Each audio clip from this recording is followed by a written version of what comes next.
Good morning, kiddos.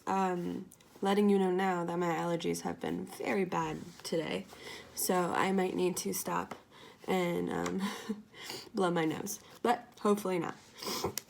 So, yesterday, or on Thursday, we just found out that her father, Ella's father, is going to send her away to a boarding school, which we know is not good. So I'm going to start up with chapter 6, and here we are, chapter 6. The next morning I woke with my fingers curled around Mother's necklace. The clock in King Gerald's palace was just striking 6. Perfect. I wanted to rise early and spend the day saying goodbye to the places I loved best. I put my gown over my necklace and crept down to the pantry, where I found a tray of freshly baked scones. They were hot, so I tossed 2 in the air and caught them in my skirt, pulling it out to make a basket. Then, looking down at my breakfast, I ran to the front of the house and ran right into my father. He was in the entranceway, waiting for Nathan to bring the carriage around. "I don't have time for you right now, Eleanor. Run off and bang into somebody else. And tell Mandy I'll be back with the bailiff. We need lunch." As instructed, I ran off. Aside from its dangerous aspects, the curse often made a fool of me and was partly the reason I seemed so clumsy. Now I had to bang into someone else. Oh, geez, I thought.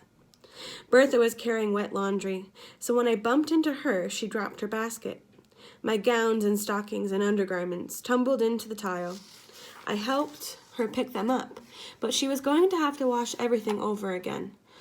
"Little mistress, it's hard enough getting your things ready so quickly without you having to do it twice," she scolded.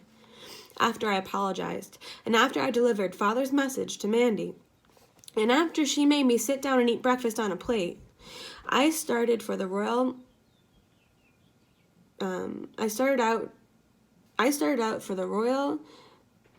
Menagerie. I'm not sure what that is either. Just outside the wall of the king's palace.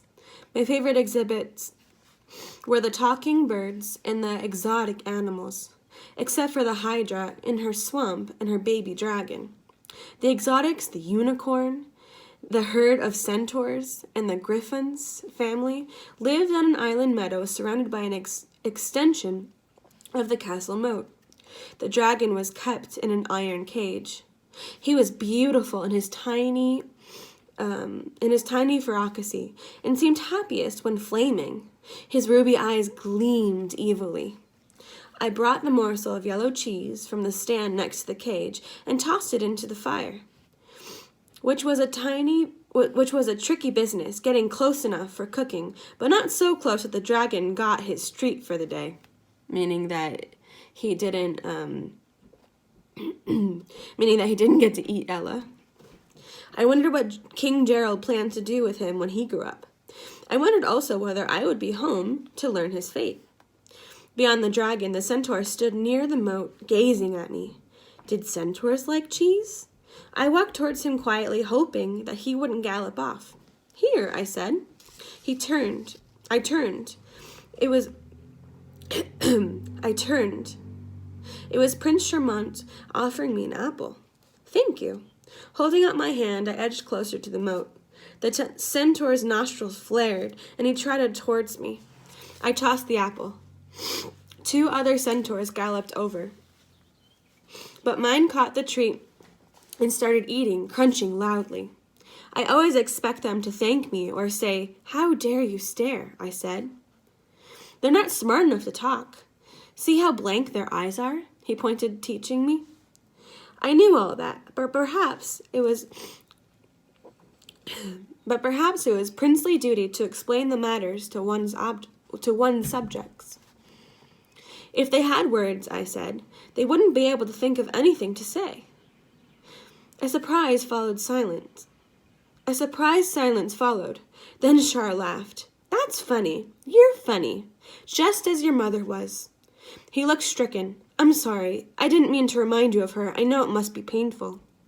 "I think of her often," I said. "Most of the time, actually." We walked along the edge of the moat. "Would you like an apple, too?" He held out another. I want to make him laugh again. I pawed the ground with my right foot and tossed my head as though I had a mane, just like the centaur did. Opening my eyes as wide as they go, I stared stupidly at Shar and took the apple. He did laugh. Then he made an announcement. I like you, Ella. I like you a lot. I am quite taken with you. He took a third apple for himself out of his pocket of his cape. I liked him too. He wasn't haughty or disrespectful or stuffy, as the High Chancellor Thomas was. All the Kyrians bowed when we passed, and the visiting elves and gnomes did too.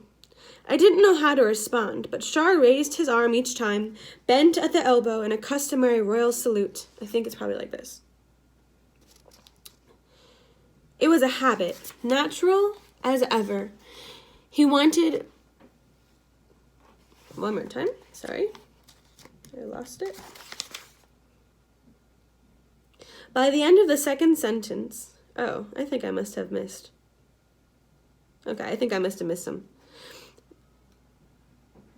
Okay, I think I skipped a whole page because I'm confused. Hang on. Yep, it was a natural... Oh my goodness, sorry you guys. It was a habit natural to him as teaching. I decided a deep nod would be fine. Curtsies often tripped me over, and I didn't want to deal with that. We came to the parrot's cage, my other favorite place. The birds spoke all languages of the earth, human, foreign tongues, and the exotic tongues of gnomic, elfin, organese, and adberries, the language of the giants. I loved to imitate them, even though I didn't know what they were saying. Simon, their keeper, was my friend. When he saw Shar, he bowed low. When he returned to feeding an orange bird, "This one's new," he said, "speaks gnomic and he doesn't shut up." Okay, now I'm going to be speaking gnomic, so it's not really words, so just bear with me. Ooh, this is tough. Forak ekbug barzi ex wisma buch ebatuch barzi, the parrot said, and I repeated the exact same thing. "You speak gnomic?" Shar said surprisedly. I like to make the sounds. I only know what a few words mean.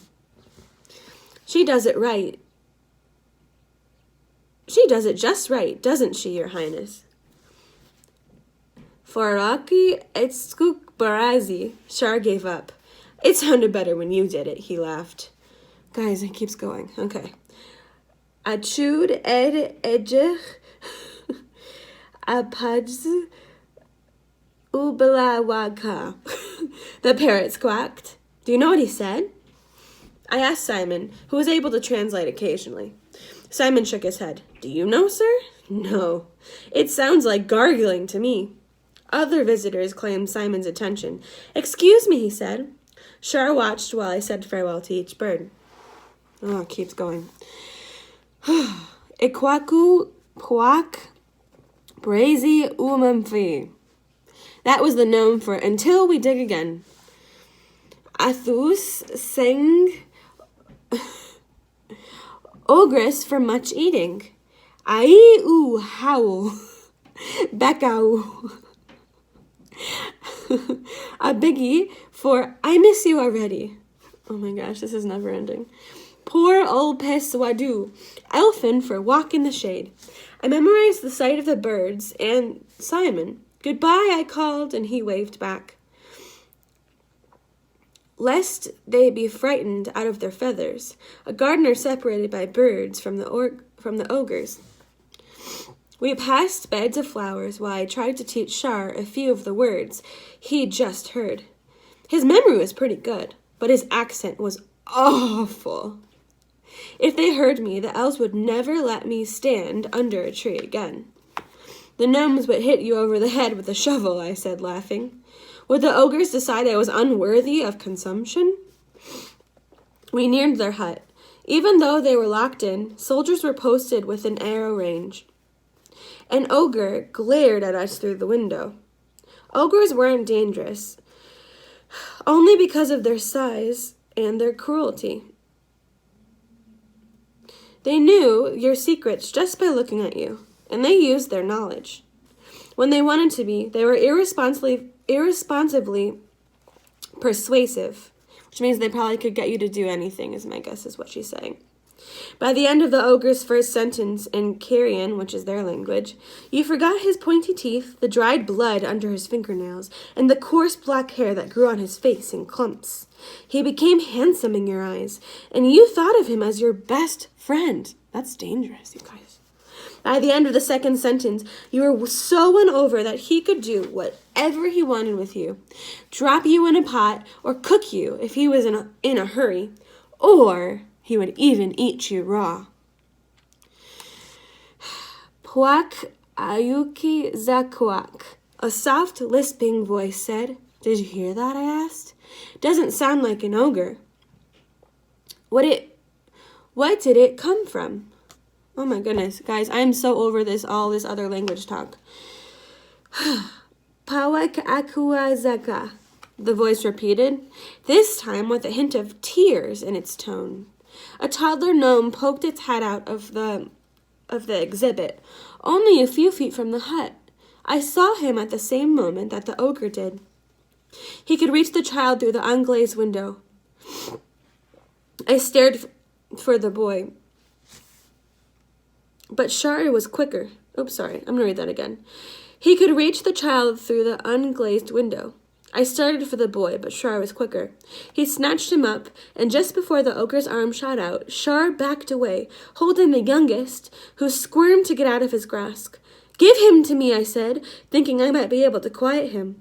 Shar handed him to me. Sezi fra unna, the ogre hissed, glaring at Shar. Maun sani zi, mine, those run. Then he turned to me, and his expression changed. He started laughing. Mamu asab hayna mung. My blah blah blah blah blah blah blah. I'm tired of it. Tears of mirth streaked down his cheeks, leaving trails on his filthy face. Then he said in English, not bothering to make his voice persuasive, "Come to me, bring the child." I stood my ground. Now I had to break the curse. My life and others depended on it. My knees began to tremble from the need to walk. I held back, and my muscles cramped, shooting pains through my calves. I squeezed the little gnome in my efforts to resist, and he yelped and twisted my arm. The ogre continued to laugh. Then he spoke again. Obey me this instant. Come, now. Against my will, I took a step. I stopped, and the trembling started again. Another step, and another. I saw nothing, except the leering face loomed closer and closer. So if you're not quite sure what's happening because of all the gibberish of the other languages, the ogre has a power that enables basically anyone to obey what he's saying. But with Ella, it's even more, obviously, because they said in the chapter that if he tells them to do something, all of a sudden he seems like a very nice person, not an ogre, and then he can make them do anything. It's like a special power they have. But with Ella, it's extra because she has the curse on her. So I want you to comment below and tell me what you think is going to happen. What's your prediction? Is she going to give the ogre the child? What's going to happen? What's your prediction?